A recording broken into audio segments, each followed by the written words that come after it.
This is our 20th anniversary of GDMAF, and it's our 11th Metro Ball. And this is the first time we've had two major pop stars together at the same time. We've raised over $500,000 and helped over 3,000 people with the money that we raised from GDMAF. And what we do is assist people after all the other organizations have exhausted their funds. They come to us and we're the last resort.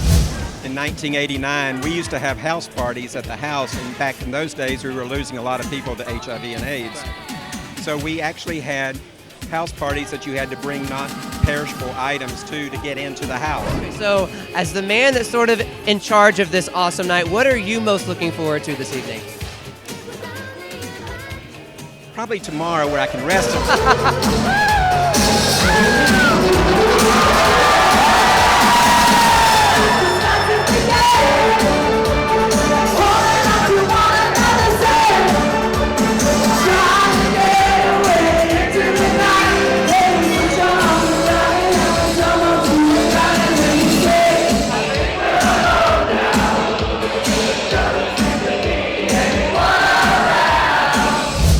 I'm having a bit of a fangirl moment. I am standing here with the one and only Tiffany. Thank you so much for chatting with us. Oh, well, thank you. Oh my gosh, you're even more beautiful in person. Okay, so I'm at Target Heart Rate, I think.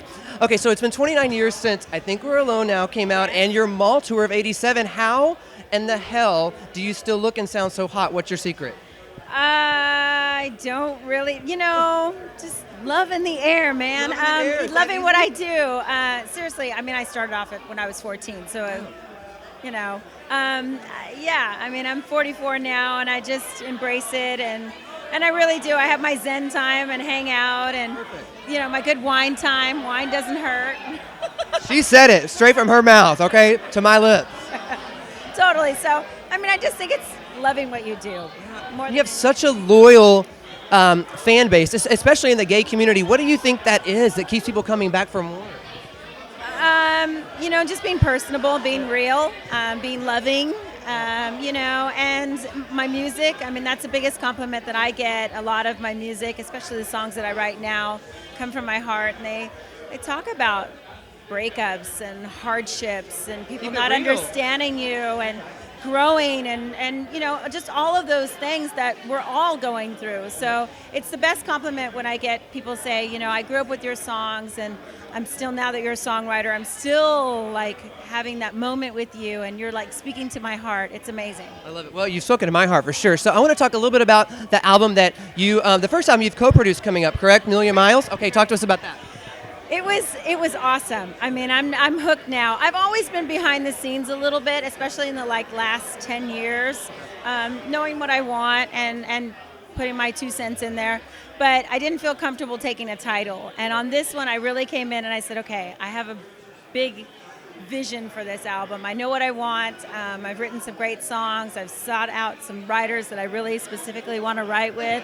And there's some topics. This is about my life. This is about hardship. This is about great things. It's about, pushing yourself. It's about falling down. It's about all of these things. All the things. It's about all the things. So I thought I was kind of like going to take a role in producing this, and it's been great. Stephen Lywicki is my co-producer on this, and he totally got it. I mean, I don't play an instrument, so I had to do like stupid sounds and be like guitar solo, like, but they got it. They got it. And they're giving me the cut it off sign because there's a million people wanting to see you. So thank you so much. High five. We love you. I appreciate it. We're fans.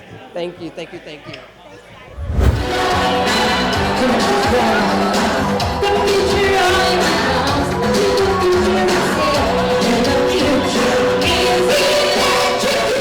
I'm standing here with a woman who needs no introduction, the icon who fresh off the stage, Debbie Gibson. Thank you so much for chatting with us. Still sweating. My gosh, you know how to put on a show, from costume changes, dancers. What is the most exciting thing about tonight for you? The energy of the audience. Seriously, it was so uplifting, and notes that I can't hit in my warm-up before the show magically pop out when you have that kind of energy lifting you. The energy itself was, it was sort of like cultivating from the beginning of it to the very end of the show. So your career itself has such longevity, and the LGBT community is all about you. Why do you think you have such a good following? It's always been a mystery to me why the LGBT community gravitates to especially certain female performers. Mm-hmm. And I still don't have the answer. I do know that my music started in the clubs. I was playing gay clubs from the time I was 16 years old. I remember playing a lesbian club in Brooklyn at 16. I mean, like, my friends didn't know what the word lesbian meant. Yeah. And here I was, like, hugging all these women, and it was like a magical thing to me. And I would play a teen club, a straight club, and a gay club. Yeah. And I used to always be like, Mom, when do we get to the gay club? We like that though. Okay, I know your throat is sore, so we're gonna do a little rapid fire. All you have to do is give me one word answers. How about that? Okay, favorite city you've ever played in? Wait a minute. That was 3 words. Why don't I just say Dallas tonight? We'll take that answer. How about that? Okay, teen heartthrob crush growing up. Kirk Cameron. Ooh, like if it had to be a female. Ooh, that's a good question. Lori Loughlin. Ooh, good one. Okay, guilty pleasure of yours. You're going to love this answer.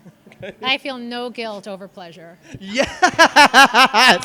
And how do we keep going? We close it with that. Thank you so much. Any message to your fans watching? Well, I'll add to that, as long as it doesn't hurt anybody else. And on that note... On that note, we're done. No, seriously, thank you guys for sticking with me all these years. And as long as you keep giving me that energy, I'll keep bringing it. We're here for you. Thank Thank you so you. much. We Thank appreciate it.